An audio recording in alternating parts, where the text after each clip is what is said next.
What's up, everybody on YouTube? It's your boy, the Memphis XLR8, coming at you with another top 10 list. Today, we're going to be discussing the best pieces of legacy support to come out in the last few years. And so, I'm just going to go over a few cards that I have decided merit some talking about, because they're pretty damn good. They do a lot for the archetypes that they support. And so, let's go ahead and get right into it, and just remember that this is all my opinion. If you want to discuss this in the comments, tell me I'm wrong, go right ahead. It's all good. So, number 10 on this list, we're going to be taking a look at a MEXLORD card, that being MEXLORD Astro Dragon TRISKELLA. Now, TRISKELLA is a pretty nice monster. It's pretty easy to summon. You just banish some MEXLORDs with different names from your graveyard. When it attacks, you can equip a monster from your opponent's extra deck to it as a material, and it gets the attack of that monster. So it just gets huge, and if it happens to steal Synchro, it can attack multiple monsters. So yeah, MEXLORDs, they used to be a bit of a joke archetype. You know, back in the day, they were just like good against Synchros, and that was legitimately all they were capable of doing. But then Konami, not too long ago, they decided, hey, let's make some support for these lads. They got a Searcher. They got a Searcher for the Searcher. They got some stuff.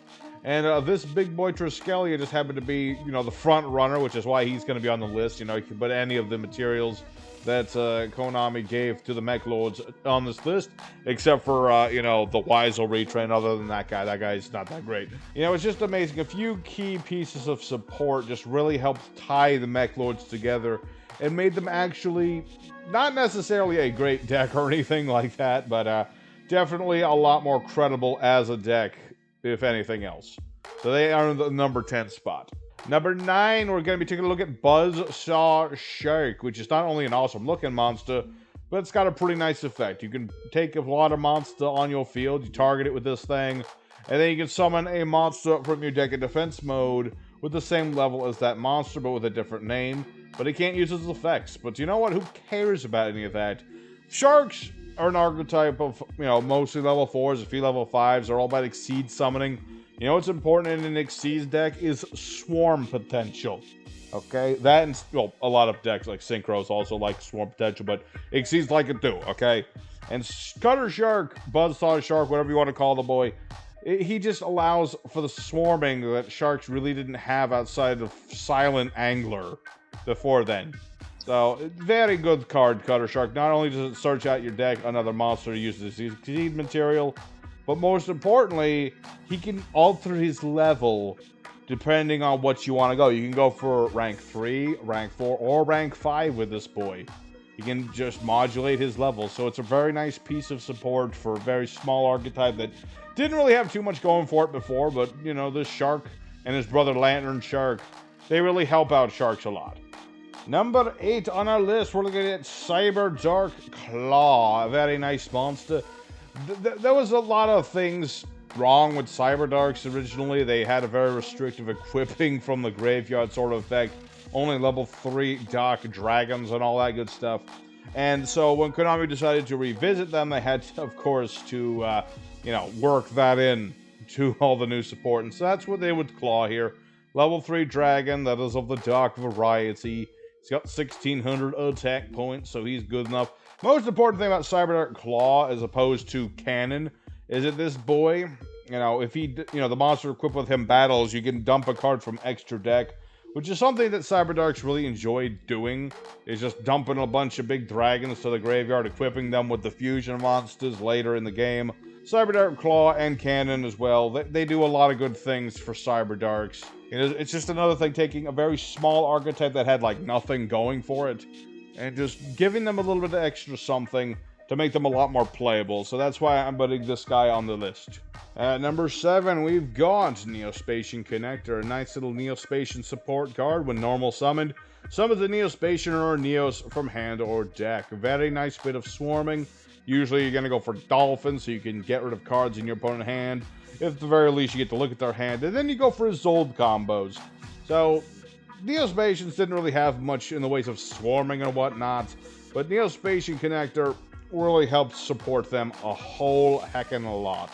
Gives Neospatians a lot of utility that they never really had, and made it so, even though Neospatians as an entire deck won't really be anything, At the very least, Neospace Connector really gave them just this little bit of shine in the metagame when people wanted to go for Zolt combos. So I'm just going to put Neospace Connector there on the list and be happy there.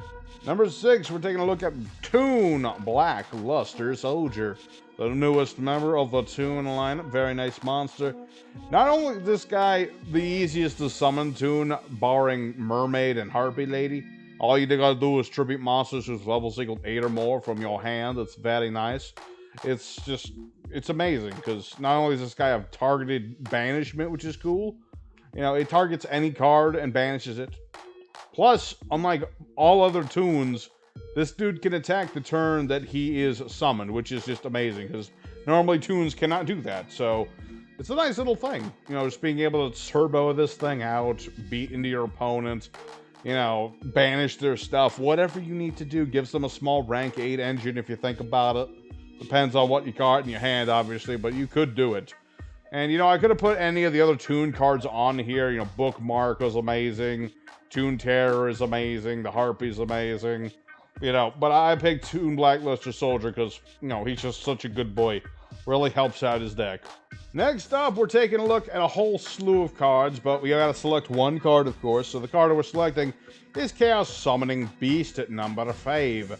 So the Chaos Summoning Beast, you can tribute him to summon one of the 3 Sacred Beastie Boys from the hand, and you can banish him from the grave to add the field spell Fallen Paradise from deck to hand.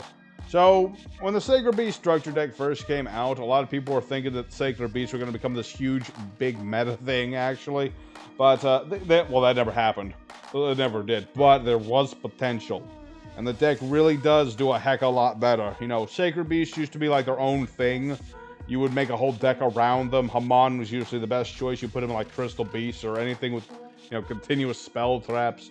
But when Konami decided to make a deck around them, they really did their homework, you know. Things like Summoning Beast and Dark Beckoning Beast and all them. You know, they got their trap card that just gains them all the life points and like negates monster effects, etc., etc. The main point is, Chaos Summoning Beast, not only does he turbo out your monsters, he also searches your field spell, which not only protects your monsters, but lets you draw cards for free, okay?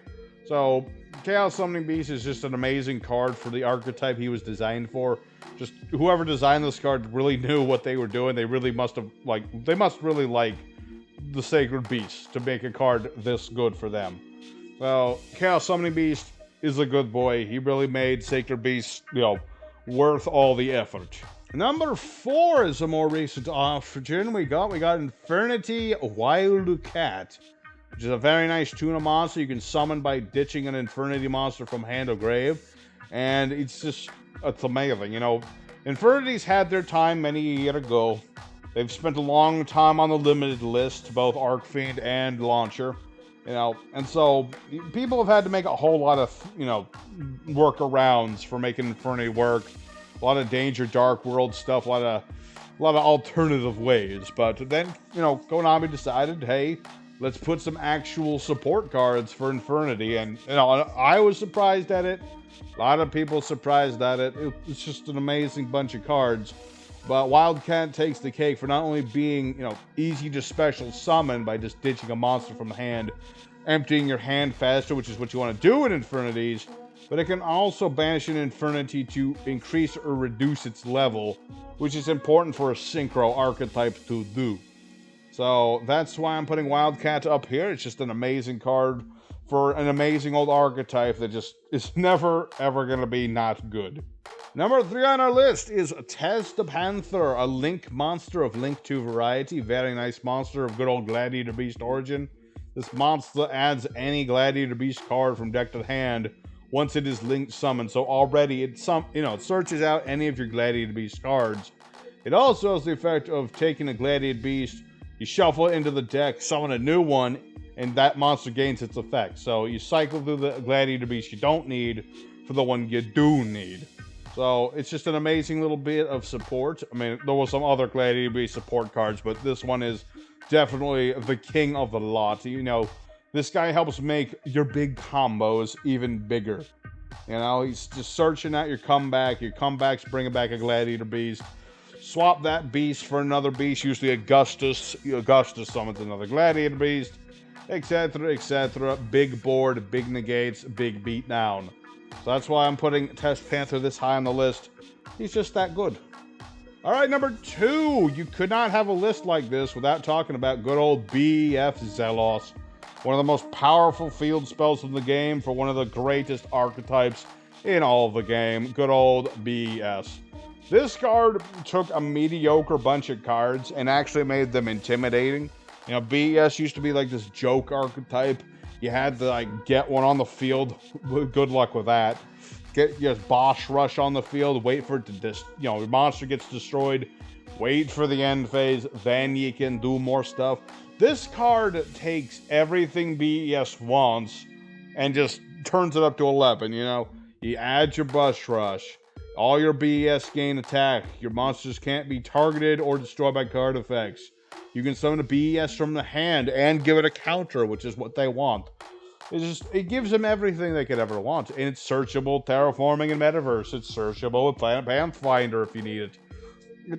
It's one card that turned an entire archetype on its head and make them actually viable. So I had to put it at number 2. It's just that good. Honorable mention for today's video is going to go to Batteryman Solar. Batteryman Solar. He's a good Thunder Dragon card, just not a very good Batteryman.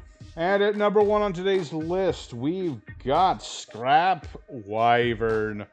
Now, people who've seen my channel before, you guys know I love Scrap Wyvern. He's an amazing card.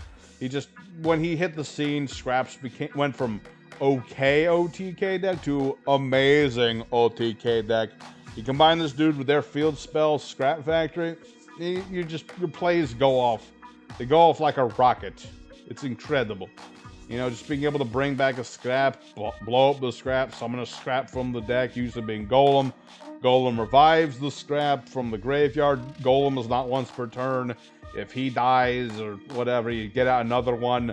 And then you just go for bringing out more monsters. Just keep going and going and going. And it's all thanks to one little blue dude. And, you know, he's just an amazing dude. He really is. Alrighty, guys. So this is going to be my top 10 Legacy Sports Cards vid. If you enjoyed, smash like and all that. If y'all want to leave your discourse in the comments, go right ahead. And next time, we are going to be talking about the top 10 decks that I think deserve more support. So I'll see you guys there. Your boy Memphis signing out. I'll see y'all next time.